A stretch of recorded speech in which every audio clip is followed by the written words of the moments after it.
आपण नेहमी म्हणतो संगत तशी रंगत. पण याचा अर्थ खरंच किती खोल आहे याचा कधी विचार केलाय? म्हणजे आपण कोणासोबत उठतो बसतो याचा आपल्या आयुष्यावर काय आणि कसा परिणाम होतो? कधीकधी ना एखादी छोटीशी गोष्ट आपलं आयुष्य घडवू शकते किंवा पूर्णपणे बिघडू शकते. चला, आज एका अशाच प्राचीन कथेतून हाच महत्वाचा धडा शिकू. एक साधा प्रश्न आहे. खरंच एक वाईट मित्र, एक चुकीचा सल्ला आपल्या विनाशाचं कारण ठरू शकतो का? म्हणजे आपलं सगळं काही हिरावून घेऊ शकतो? ह्याच प्रश्नाचं उत्तर ही कथा शोधते. आणि हो, त्याचं जे उत्तर मिळतं ना, ते खरंच धक्कादायक आहे. तर या कथेचा जो नायक आहे त्याचं नाव आहे मनोजा, एक तरुण पराक्रमी सिंह. त्याचं आयुष्य अगदी छान सन्मानाने सुरू झालं होतं. बनारसजवळ एका प्रतिष्ठित सिंह परिवारात त्याचा जन्म झाला होता. आणि हा मनोजा, तो नुसता पराक्रमी नव्हता, तर आपल्या कुटुंबाचा आधारस्तंभ होता. म्हणजे बघा, त्याचे वडील, आई, बहीण, पत्नी या सगळ्यांची जबाबदारी त्याच्यावर होती. एक कुशल शिकारी म्हणून तो सगळ्यांची अगदी व्यवस्थित काळजी घ्यायचा. त्यांचं आयुष्य एकदम शांत, सुखी चाललं होतं. पण म्हणतात ना, चांगलं आयुष्य सगळ्यांच्या नशिबी नसतं किंवा जास्त काळ टिकत नाही. कारण मनोजाच्या आयुष्यात एका अशा व्यक्तीचं म्हणा किंवा अशा एका मित्राचं आगमन झालं, जो त्याच्या विनाशाचं कारण ठरणार होता. आणि त्याचं नाव होतं गिरिया, एक धूर्त कपटी कोल्हा. आता या गिरियाने काय केलं तर मोठ्या चाणाक्षपणे मनोजाला सांगितलं की मी तुमची सेवा करू इच्छितो. पण मनोजाचे वडील, जे स्वतः बोधिसत्व होते, म्हणजे ज्ञानी होते, त्यांनी त्या कोल्ह्याच्या डोळ्यातला खोटेपणा लगेच ओळखला. त्यांनी मनोजाला सावध केलं, त्याला समजावलं. पण तारुण्याच्या जोशात असलेल्या मनोजाने वडिलांच्या अनुभवाकडे सरळ सरळ दुर्लक्ष केलं आणि गिरियाला आपला मित्र बनवून टाकलं. आता बघा, इथे मनोजा एका अशा वळणावर उभा होता जिथे दोन रस्ते फुटत होते. एका बाजूला होता वडिलांचा अनुभवाचा, शहाणपणाचा सल्ला, जो त्याला धोक्यापासून वाचवण्यासाठी होता. आणि दुसऱ्या बाजूला होती गिरियाची मोहक पण तितकीच विषारी मैत्री, जी त्याला सरळ सरळ विनाशाच्या मार्गावर ओढत होती. आणि मग मनोजाने आपला मार्ग निवडला. त्याने वडिलांचं शहाणपण नाकारलं आणि गिरियाचा तो धोकादायक सल्ला स्वीकारला. आणि इथेच त्याच्या विनाशाच्या प्रवासाची सुरुवात झाली. हे होतं पहिलं पाऊल. सुरुवात कशी झाली? पहिल्यांदा नदी किनाऱ्यावरून एक घोडा चोरला. ते जमलं, मग त्याची हिंमत आणखी वाढली. मग काय, थेट शहराच्या तलावातून एक घोडा पळवला.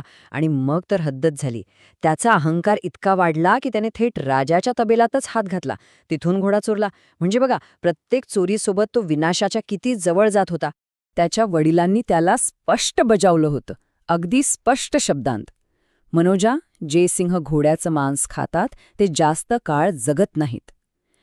पण नाही, सत्तेच्या आणि त्या खोट्या मैत्रीच्या नशेत असलेल्या मनोजाने या इशाराकडे, जो खरं तर एक भविष्यवाणी होती, त्याकडे पूर्णपणे कानाडोळा केला. आता साहजिकच आहे, राजा संतापला.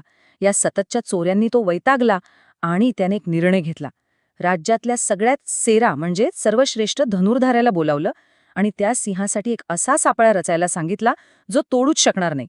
मनोजाचा शेवट आता अगदी जवळ आला होता. तो धनुर्धारी एका मनोऱ्यात शांतपणे वाट पाहत लपून बसला होता. त्याने मनोजाला शहरात येऊ दिलं, त्याला घोडा पकडू दिला, सगळं काही येऊ दिलं.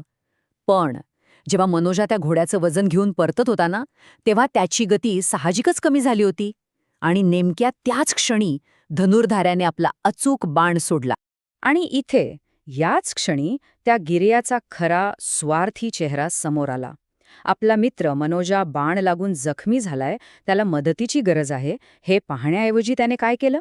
तो म्हणाला, अरे हा तर मरणारच, मेलेल्यांशी कसली मैत्री? आणि स्वतःचा जीव वाचवण्यासाठी तिथून पसार झाला. विचार करा, त्याची मैत्री किती पोकळ, किती खोटी होती. कथेचं चित्र आता पूर्णपणे पालटलं होतं. तो आनंद, तो अभिमान, सगळं काही दुःखात बदललं होतं.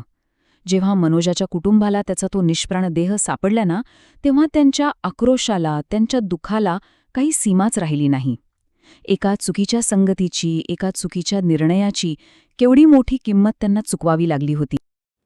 त्याचे वडील त्यांच्या दुःखातही शहाणपण होतं. ते म्हणाले, ज्याला दुष्ट लोक भुरळ घालतात त्याचं नशीब कधीच चांगलं नसतं. बघा त्या मनोजाकडे, तो तिथे पडलाय केवळ त्या गिरियाच्या वाईट सल्ल्यामुळे. मग त्याची आई, तिचा विलाप तर जणू प्रत्येक आईच्या हृदयातून आलेला आवाज होता. ती म्हणाली, ज्या मुलाचे मित्र सोबती चांगले नसतात ना, त्या मुलामुळे आईला कधीच सुख मिळत नाही. बघा माझ्या मनोजाकडे, रक्ताने माखलेला तिथे पडलाय. त्याच्या बहिणीने तर जणू या संपूर्ण कथेचं सारच सांगितलं. ती म्हणाली, हीच गत होते त्या प्रत्येक माणसाची जो आपल्या खऱ्या मित्रांचा आणि शहाण्या लोकांचा सल्ला ऐकत नाही. आणि शेवटी मनोजाची पत्नी, तिच्या विलापातून एक कठू सत्य समोर आलं. ती म्हणाली, ही किंवा याहूनही वाईट अवस्था होते त्या व्यक्तीची जो स्वतः उच्च असूनही नीच, खालच्या दर्जाच्या लोकांवर विश्वास ठेवतो. आणि इथे या कथेचं अंतिम सत्य, परम ज्ञानाची गाथा समोर येते. जो वाईट लोकांच्या नादी लागतो तो स्वतः वाईट ठरतो, पण जो श्रेष्ठ लोकांपुढे नतमस्तक होतो तो वेगाने प्रगती करतो. म्हणूनच मदतीसाठी, सल्ल्यासाठी नेहमी आपल्यापेक्षा श्रेष्ठ, आपल्यापेक्षा चांगल्या लोकांकडेच पाहावं. थांबा, कथा इथेच संपत नाही. कारण ही फक्त एक गोष्ट नाहीये. या कथेमागे एक खूप खोल अर्थ आहे, एक विशिष्ट हेतू आहे. तुम्हाला माहितीये, ही कथा स्वतः गौतम बुद्धांनी त्यांच्या एका भिक्षूला सांगितली होती. तो भिक्षू वाईट संगतीमुळे खूप त्रास सहन करत होता, संघर्ष करत होता.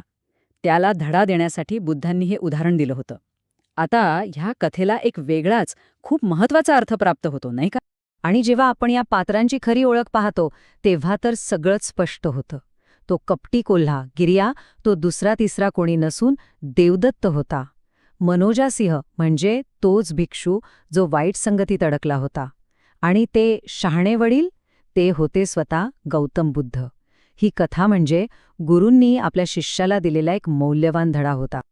तर ही कथा ऐकल्यावर एक प्रश्न मनात येतोच.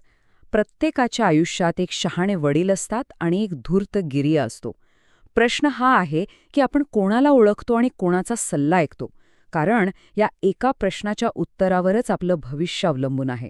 यावर विचार करायलाच हवा.